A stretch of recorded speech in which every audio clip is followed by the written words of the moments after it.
നമസ്കാരം. SIR-ന്റെ പേരിൽ പശ്ചിമ ബംഗാളിൽ കലാപമുണ്ടാക്കാൻ തൃണമൂൽ കോൺഗ്രസിന്റെ ബോധപൂർവമായ ശ്രമം. SIR-നെതിരെ അതിശക്തമായിട്ടുള്ള പ്രതിരോധം തീർക്കാൻ പശ്ചിമ ബംഗാൾ മുഖ്യമന്ത്രി മമതാ ബാനർജി ശ്രമിച്ചിരുന്നു. എന്നാൽ സുപ്രീം കോടതിയുടെ ഉത്തരവ് മമതയുടെ എല്ലാ സ്വപ്നങ്ങളെയും കാറ്റിൽ പറത്തി എന്നുള്ളതാണ് യാഥാർത്ഥ്യം. അതിന് പിന്നാലെ അധികാരത്തിന് വേണ്ടിയുള്ള ഏറ്റവും വലിയ തറക്കളി, ഏറ്റവും വലിയ വർഗീയ കളിയാണ്, വർഗീയ കാർഡ് ഇറക്കിയാണ് ഇപ്പോൾ തൃണമൂൽ കോൺഗ്രസ് പശ്ചിമ ബംഗാളിൽ കളിക്കുന്നത്. പശ്ചിമ ബംഗാളിലെ തൃണമൂൽ MLA ഹുമയൂൺ കബീർ മുർഷിദാബാദിൽ ബാബ്രി മസ്ജിദ് പണിയുമെന്നാണ് പറഞ്ഞത്. അതായത് അതിനപ്പുറം മറ്റൊരു വാഗ്ദാനം മുസ്ലിങ്ങൾക്ക് അല്ലെങ്കിൽ ബംഗ്ലാദേശിൽ നിന്ന് കുടിയേറിയ റോഹിംഗ്യൻ മുസ്ലിങ്ങൾക്ക് നൽകാനില്ലല്ലോ. മുർഷിദാബാദിൽ ബാബ്രി മസ്ജിദ് പണിയും. ഇന്ത്യയിലെ ഒരു ജനാധിപത്യ രാജ്യത്തെ ഒരു സംസ്ഥാനത്തെ ഒരു MLA പറയുകയാണ്, ഞങ്ങൾ ബാബ്രി മസ്ജിദ് പണിഞ്ഞു തരും, അതുകൊണ്ട് മുസ്ലിങ്ങളെല്ലാം ഞങ്ങൾ വോട്ട് ചെയ്യണം. അവിടെ തറക്കല്ലിടൽ ചടങ്ങൊക്കെ നടത്താൻ തീരുമാനിച്ചു. എന്നാൽ ജില്ലാ ഭരണകൂടം അതിന് അനുമതി കൊടുത്തില്ല.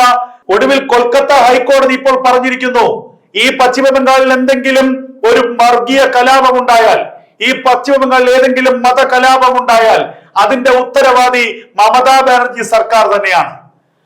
ഒരു സർക്കാർ ഇങ്ങനെ അധികാരത്തിന് വേണ്ടി ഇത്രത്തോളം കുടില ബുദ്ധി ചെയ്യുന്നത് ലോകത്തൊരിടത്തും കാണാൻ കഴിയില്ല. എന്താണ് കേന്ദ്ര സർക്കാർ ചെയ്ത തെറ്റ്, അല്ലെങ്കിൽ രാജ്യത്തെ തെരഞ്ഞെടുപ്പ് കമ്മീഷൻ ചെയ്ത തെറ്റ്?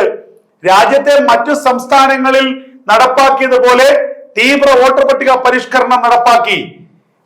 എന്താണ് അതിന്റെ പ്രശ്നം? നിങ്ങളുടെ വോട്ടർ പട്ടികയിൽ ഇപ്പോൾ ആ വോട്ടർ പട്ടികയിൽ ഉള്ള ആളുകൾ ഇപ്പോൾ ജീവിച്ചിരിപ്പുണ്ടോ?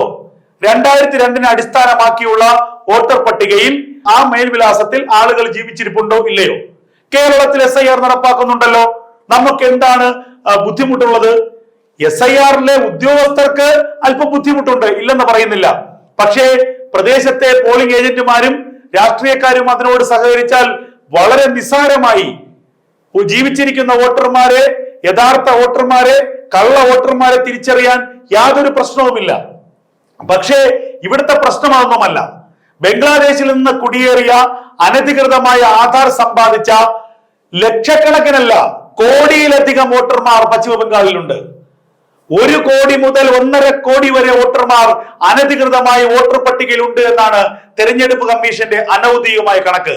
അപ്പോൾ ഈ 1.5 കോടി വോട്ടർമാരെ വെച്ചാണ് മമതാ ബാനർജി കഴിഞ്ഞ 10-15 കൊല്ലമായി കളിക്കുന്നത്. ഈ വോട്ടർമാരെ പോളിംഗ് ബൂത്തുകളിൽ എത്തിക്കുന്നു, അവിടുത്തെ പോളിംഗ് ഉദ്യോഗസ്ഥരെ, തെരഞ്ഞെടുപ്പ് ഉദ്യോഗസ്ഥരെ ഭീഷണിപ്പെടുത്തുന്നു, ഇവർ വോട്ട് ചെയ്യുന്നു. വോട്ടിംഗ് യന്ത്രത്തിനെ കുറിച്ച് ഒരു പരാതിയും മമതാ ബാനർജിക്കില്ല. ഇന്ത്യ സഖ്യം രാജ്യത്ത് തോക്കുമ്പോഴൊക്കെ വോട്ടിംഗ് മെഷീനിൽ നരേന്ദ്രമോദി കൃത്രിമം കാണിക്കുന്നു, അമിത്ഷാ കൃത്രിമം കാണിക്കുന്നു എന്നൊക്കെ പറയുന്ന മമതാ ബാനർജിക്ക് പശ്ചിമ ബംഗാളിലെ വോട്ടിംഗ് വിഷയം വരുമ്പോൾ ഒരു പരാതിയുമില്ല. അപ്പോൾ വോട്ട് കൃത്യമായി കുത്തുന്നുണ്ട്. ആരാണ് ആ വോട്ടിടുന്നത്? കള്ള വോട്ടർമാരാണ്. അത് തിരിച്ചറിയാൻ വേണ്ടി SIR നടപ്പാക്കുന്നു. അതിനെതിരെ പ്രക്ഷോഭം, കോടതിയിൽ പോയി. സുപ്രീം കോടതി പോലും പറഞ്ഞു കേന്ദ്ര സർക്കാർ നടപ്പാക്കുന്നത്, തെരഞ്ഞെടുപ്പ് കമ്മീഷൻ നടപ്പാക്കുന്നത് നീതിപൂർവമായ നടപടിയാണ്. യഥാർത്ഥ വോട്ടർമാർ ഒരാൾ പോലും പട്ടികയിൽ നിന്ന് പുറത്തു പോകില്ല എന്ന് തെരഞ്ഞെടുപ്പ് കമ്മീഷൻ ഉറപ്പു പറയുന്നു. എന്നാൽ കള്ള വോട്ടർമാർ ആ പട്ടികയിൽ ഉണ്ടാകില്ല. അവിടെയാണ് മമതാ ബാനർജിയും തൃണമൂൽ കോൺഗ്രസും തീ കൊണ്ട് തലചൊറിയുന്നത്. വർഗീയ കലാപം ആളിക്കത്തിക്കുകയാണ്. ഓർക്കണം നിങ്ങൾ,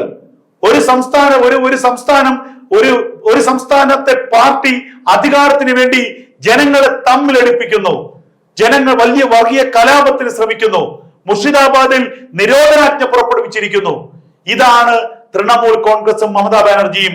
പശ്ചിമ ബംഗാൾ രാജ്യത്തിനൊരു പാഠമാണ്. പശ്ചിമ ബംഗാൾ രാജ്യത്തിന് ഒരു വലിയ ഭയപ്പാടോടെ കാണേണ്ട ഒരു പാഠമാണ്. എങ്ങനെയാണ് അധികാരത്തിന് വേണ്ടി വിദ്യാഭ്യാസമില്ലാത്ത, അറിവില്ലാത്ത ജനങ്ങളെ തമ്മിലടിപ്പിച്ച് ഒരു രാഷ്ട്രീയ പാർട്ടിയും അതിന്റെ നേതാവും അധികാരം കൈയാളാൻ വേണ്ടിയുള്ള ആർത്തിമൂത്ത് ഇങ്ങനെ ജനങ്ങളെ ഭ്രാന്തന്മാരാക്കുന്നത് എന്നതിന്റെ ഏറ്റവും വലിയ ഉദാഹരണം.